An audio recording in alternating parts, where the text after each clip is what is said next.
看看他究竟打算如何走这局棋。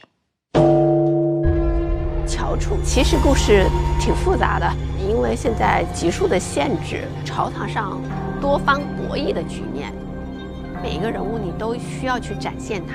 那么导演就给了一个非常特别的展现方式。整体的风格和调性上，我还是希望做得更极致一些。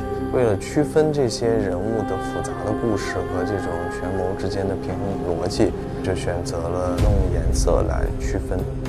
我用了4种颜色来区分这4个区域，把美术变得更扁更宽，同时也可以去暗示那个年代的合纵连横的那个关系。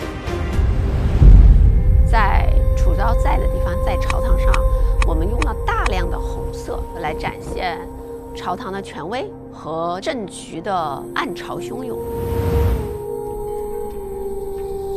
谢家的家族的代表色是蓝色，证明了他雄厚的实力，但是它是暗藏的，它是希望实权掌握在自己手中。萧洵是绿色，他远在萧南郡，离楚都很远，但他身经勃勃，也代表他野心勃勃。他就想要去取代现在的政权，去坐上至高无上的位置。然后楚昭的父亲楚灵，他在边塞黄沙漫天，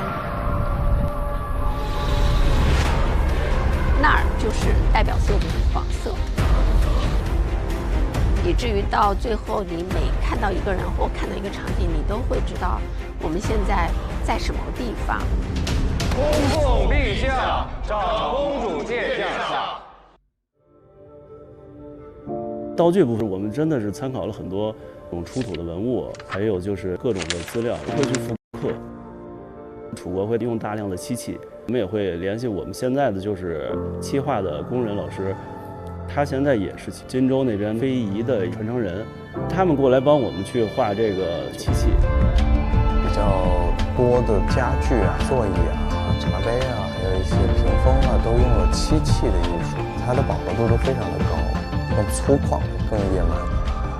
有一套编钟，它是从博物馆租来的，它所呈现出来的声音就会更让我们进入到那个时代。拍摄中也做了比较有趣的一些设计吧，比如说女主重生，借鉴了安诺斯阶梯，看到她过去发生的一切，走到了一个类似于重生之门的地方。因为她重生之人，她有的时候她会有很多的微欧和独白，所以我们选择了设计了一个棋盘，2个女主站在棋盘上对话。这种方式会比纯粹的我们就是看一个女主的反应，然后听到她的声音要更视觉化。你是谁？我是你所有的怨，所有的恨。乔楚这个戏服装的一个设计，做了款的话大概是400-500款，然后衣服大概将近1000套吧。我们这个戏它也是要像跑地图一样，主演要去到很多的场景，所以我们的衣服其实主要是根据场景在变化。比方说楚昭朝堂的部分，我们就是用了比较厚重的真丝质感的料子，比较休闲的部分呢，我们都会在外面罩一层纱，这个也是楚地风格的一个特点。谢燕来的衣服，它的领子这里拐了一个弯儿，大家可以在曾侯乙的那个边针上就看到这个领子的形制，它是中国先秦时期比较流行的一个款式。我们还给了它一个耳裆的设计，耳中明月当。那有人会说啊，是不是女生戴？但曾侯乙墓出土卞中那个俑，它就有个耳洞。其实非常感谢导演的是，在这个项目的美学上，最后美术和整个完整的视觉的呈现，导演提供了非常多的非常独特的想法。欢迎大家都一起来看乔楚，看乔楚做人生乔楚。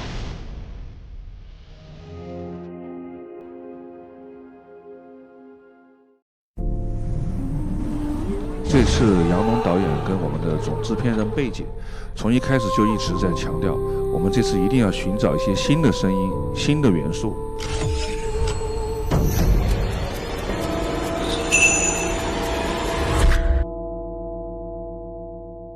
它的整体的基调是更加的粗犷，偏半原始一点，大量的运用楚汉的特色乐器编钟和编磬作为一个主元素用到我们的音乐里面。与大楚同在。那我们也融合了吹奏乐器，在旋律上或者是一些忧郁的感觉上，非常有高古时期的氛围感。为了再找一些我们楚汉时期的声音特点，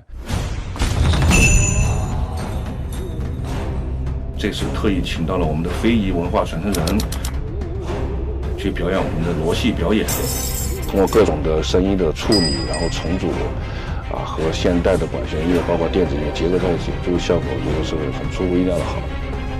神秘感、既视感完全有别于其他古装音乐的声音。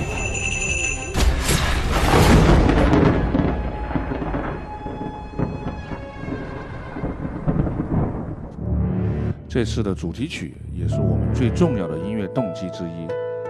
在我当时看到楚昭成功复仇的那场戏之后，一下子脑子里那个旋律就出来了，就从破碎到重生那种整个的历程，到最后的重新执旗，对。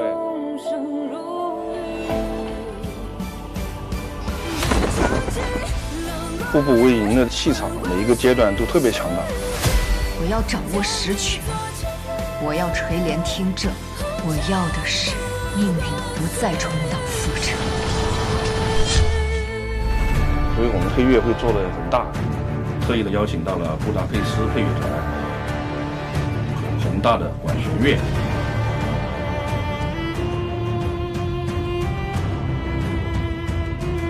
以及人声大合唱。排山倒海的人声合唱的部分作为一个突出的元素，在每一次高光时刻，非常的有那种荷尔蒙的感觉。这是我们的男女主也特别演唱的一首插曲，叫做《心有所感》。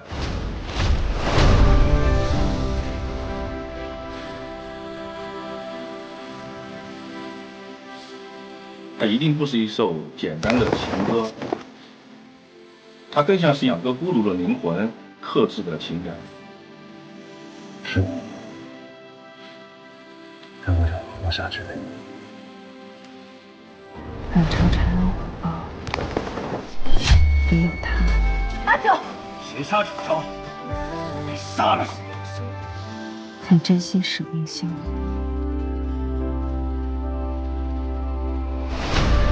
本身这个剧的整个的背景非常的有这种张力和吸引力，我们一定要把这些元素结合在我们的音乐作品里，创造一些新的声音、新的感觉，